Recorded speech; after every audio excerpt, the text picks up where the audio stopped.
Olá pessoal do EJA Regular, estamos aqui voltando para mais uma aula de Ciências Humanas, dessa vez é de Geografia. A gente viu hoje uma aula de Geografia que a gente viu, a gente falou da parte sólida da Terra, da litosfera. Hoje nós vamos falar da hidrosfera, que é a parte líquida, a parte de água da Terra, tá? Mas vamos ver aqui, ó. Conhecendo mais sobre a esfera terrestre. A água é um bem comum a todas as pessoas, além de ser indisponível a todas as formas de vida que estão dispersas em decorrer da extensão da crosta terrestre. Então, apesar dela ser, além dela ser super importante para a vida humana, ela tem toda a crosta terrestre. Né? Tanto é que o mundo ele é mais formado por água do que por terra. Ó. As águas contidas nos planetas constituem a hidrosfera. E essa corresponde à parte líquida que se encontra em diversas partes da Terra, como nos oceanos, nos mares, nos rios, nas geleiras, além da atmosfera. Então, é a parte líquida da Terra, tá? E como essa água está distribuída? Onde está localizada essas águas? Vamos lá, 97% dessas águas estão nos oceanos, quer dizer, água salgada. Tá? A maior parte da nossa água estão nos oceanos. 2,15% estão nas geleiras ou nas calotas polares, né? Nos polos norte e polo sul. 0,62% estão no água, está no subsolo, quer dizer, nos lençóis freáticos, que a gente vai estudar nessa aula também sobre os lençóis freáticos. 0,029% estão na superfície, nos rios, nas lagoas, nos açudes, tá? E tem 0,001% está na atmosfera, tá? Está na parte gasosa da Terra, que é o nosso próximo assunto, tá? Aí vem, pessoal, vou explicar para vocês o ciclo hidrológico das águas, então o ciclo das águas. Mas antes a gente vai ver como se encontram as águas no nosso planeta. Pessoal, a água ela pode estar em 3 estados físicos. Isso aqui acho que todo mundo deve saber lembrar. Primeiro, o líquido, que é o normal, tá? O gasoso, que é o vaporzinho, e o sólido. São os 3 tipos físicos da água: gasoso, líquido e sólido, tá? O conjunto das águas contido no nosso planeta desenvolve uma interdependência que ocorre por meio de um processo de evaporação, precipitação, infiltração e escoamento, que se configura a dinâmica do ciclo das águas, que é o ciclo hidrológico. Como é que funciona isso, professor? Digamos, chove, a água infiltra no açude. Aí vem o sol, faz com que ela evapore, ela vai para as nuvens, tá? Aí depois chove, que chuva e precipitação é a mesma coisa. Chove, ela infiltra no solo, depois ao escoamento, depois do escoamento que ela se fica fixa de novo em um local, como se fosse no açude, aí acontece o mesmo ciclo, vem o sol, ela evapora e faz um círculo. Então por isso que chama ciclo das águas, tá? Vamos lá aqui ver os oceanos, tá? Pessoal, a maior parte de água salgada estão nos oceanos. A gente não confunda o oceano com o mar, que eu vou explicar cada um, vou explicar os oceanos e os mares. Vou passar para vocês aqui os principais oceanos. São os 3 principais. É o Oceano Pacífico, que é o maior do planeta. Segundo vem o Oceano Atlântico, que é o que banha o nosso litoral. E o Oceano Índico, tá? Mas vamos ver aqui quais as características das águas oceânicas. Primeiro de tudo, quando falo em oceano, vem logo a chamada salinidade, né? Que diz a quantidade de sais minerais presentes em uma determinada porção de água. Ou seja, de um rio, de uma lagoa, até mesmo do oceano, tá? Então, a salinidade é a quantidade de sal que existe na água. Tanto é que tem alguns mares que tem uma salinidade tão grande que as pessoas não afundam, como é o exemplo o Mar Morto.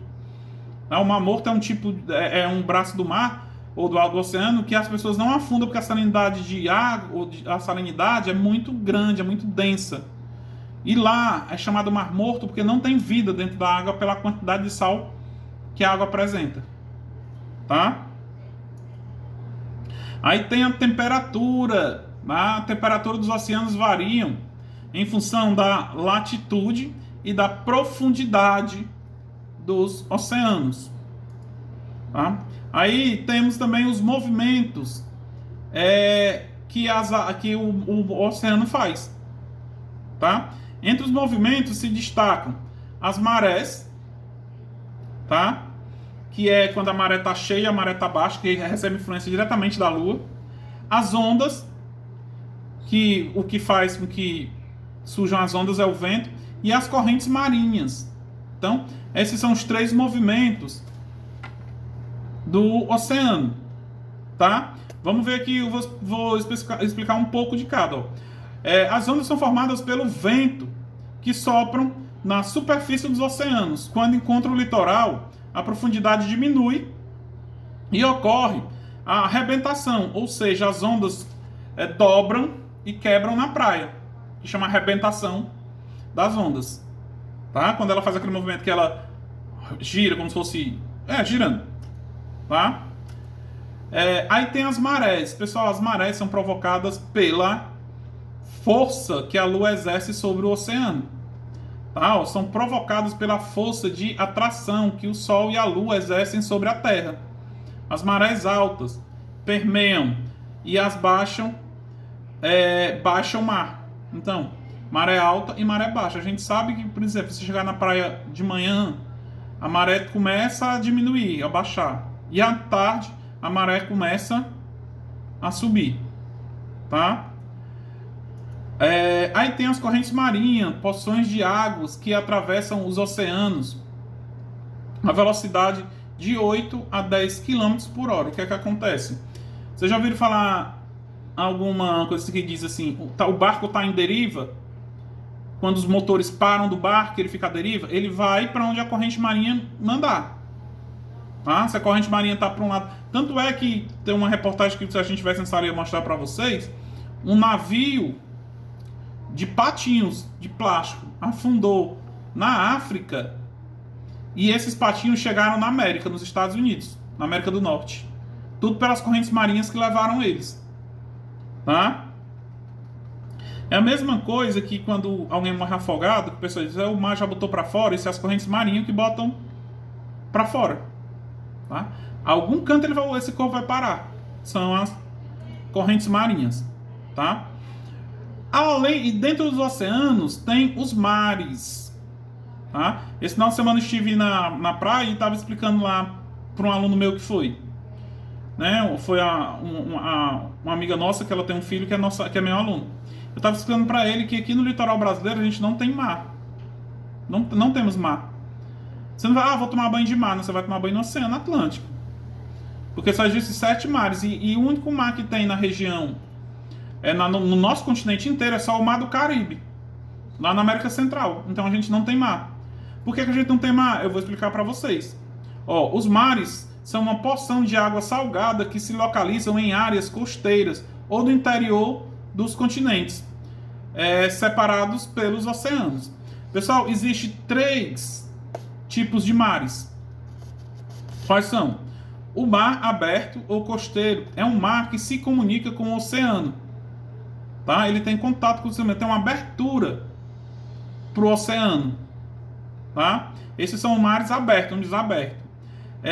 Os mares interiores. Esses mares interiores têm apenas uma estreita passagem para chegar nos oceanos.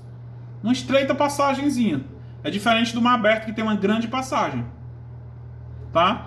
Se tivéssemos em sala, eu estava vendo os mapas para vocês entenderem melhor, mas não tem como. Existem os mares fechados ou isolados. Fechado já diz. O mar fechado ele não tem acesso ao oceano nenhum. É um mar fechado, tipo o Mar Morto, esse que eu falei para vocês, ou o Mar Cáspito, que vocês vão ver quando a gente estiver em sala. Tá? Então esses são os 3 tipos de mar. Eu tenho aqui as imagens do mar aberto, né, de um mar interno e o mar fechado, o mar isolado. Tá? Tem até uma imagem do Mar Morto aqui, o pessoal flutuando, que não afunda por causa da salinidade. Tá? Agora a gente vai ver as águas do continente. As águas estão dentro do continente, tá? Que são os rios e os lagos. Ó. Os rios são cursos naturais de água que flutuam a partir de sua nascente em direção às partes mais baixas do relevo, para desaguar em outro rio ou um lago ou no oceano. Pessoal, como é que funcionam os rios? Os rios funcionam em locais que tem um relevo bem pouquinho acidentado. O que é que acontece? É nessa posição. Tem uma nascente, né, e a foz no final do rio onde ele deságua. Os rios, geralmente, eles escorrem do lado, como eu acabei de dizer, do lado alto para o lado baixo. E onde é que ele deságua? Tem 3 formas de desaguar dos rios. Ou em outro rio, que é o caso do Rio Amazonas, ou numa lagoa, ou então no oceano, que é o caso do Rio São Francisco. O Rio Amazonas não, ele não deságua em outro rio. São 2 rios que se juntam e formam o Amazonas, tá? Que depois a gente também vai estudar sobre isso quando vai estudando só sobre a região norte, tá? O volume e o nível das águas dos rios são de 3 maneiras. Ó. Alimentação fluvial, como é que o rio enche, tá? Existem 3 formas para um rio encher. Vamos ver quais são. Primeiro, a alimentação pluvial, que são as águas da chuva, aqueles rios que geralmente acontecem os nossos rios que tem aqui no nosso estado, que é os rios que não são permanentes, são rios provisórios, que quando chove eles enchem. Então essa é a alimentação pluvial. Aí tem a alimentação nivial, que essa alimentação dos rios, os rios nascem graças ao derretimento das geleiras, das neves, como agora o Rio Amazonas, sim, derretimento das Cordilheiras dos Andes. Então derrete a água, ou a neve derrete e forma um rio. Esse rio é nivial. Ou então pode ter o rio pluvio-nivial, que são a junção dos dois. Tanto o rio é alimentado por água da chuva, como pelas geleiras. Tá? O degelo das geleiras. Então esses são os 3 tipos que fazem com que os rios sejam abastecidos. Tá? Aí tem a rede de bacias hidrográficas. Professor, o que é bacia hidrográfica? Nada mais é do que um encontro de rios. Tá? Mas eu vou explicar direitinho o que está aqui no slide. Ó. Os rios fazem parte de uma rede hidrográfica. Essa rede é formada por um rio principal e neles, o rio principal e seus afluentes, né? Os rios que desembocam nele, tá? Que surgem novos rios. Então isso é uma bacia hidrográfica. Tem um rio principal e um rio e vários riozinhos que enchem aquele rio principal. Isso dá uma bacia hidrográfica. Tá? Ó. A área banhada por um rio principal e seus afluentes é a bacia hidrográfica, como eu já expliquei. Tá? Agora, para encerrar, né, que já está também de não dar certo para postar, a constituição de um rio. Ó.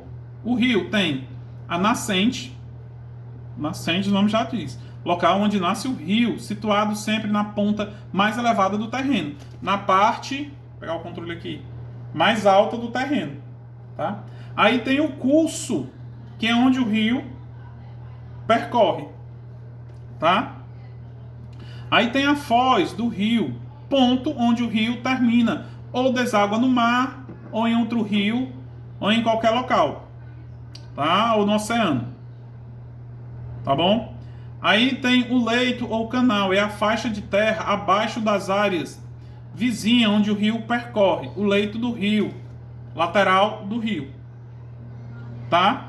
E as faixas e as margens, faixa de terra situada de cada um dos lados dos rios, que é a parte de cima dos rios, as margens lá em cima, tá? O leito do lado, aqui embaixo, e as margens na parte de cima, que é para sair dos rios, tá? Aí tem umas fotozinhas dos rios aqui, Tá encerrando, tá? E para encerrar, a gente vai ver as águas subterrâneas. O que são águas subterrâneas? São as águas que estão depositadas no subsolo, tá? Essas águas subterrâneas podem aparecer de dois tipos. O lençol freático, que fica onde cava um poço, cava uma cacimba, encontra o lençol freático, que é o depósito de água subterrânea mais próximo da superfície da Terra. São menos estáveis, pois podem escoar ou encher rapidamente. Então, esse é o lençol freático. Aí tem o artesiano, depósito de água que está localizado mais distante da superfície da Terra. São depósitos mais estáveis, formados por acumulação da água nas rochas impermeáveis. Então, tudo isso é água subterrânea, que fica embaixo dos rios, tá? Aí, para encerrar, a gente vai ver aqui o aquífero Guarani. Pessoal, o aquífero é um local de água no subsolo que é o maior do mundo, tá? O aquífero Guarani, a maior parte dele fica no Brasil, tá? E ele divide com Uruguai, Paraguai e Argentina, tá? Então esse aquífero, ele divide nesses três países. São águas subterrâneas, tá? Então essa aulazinha aqui foi sobre a hidrosfera, a parte líquida da Terra, tá? E o nosso próximo assunto de geografia vai ser a parte gasosa, a atmosfera. Abraço e qualquer dúvida me perguntem.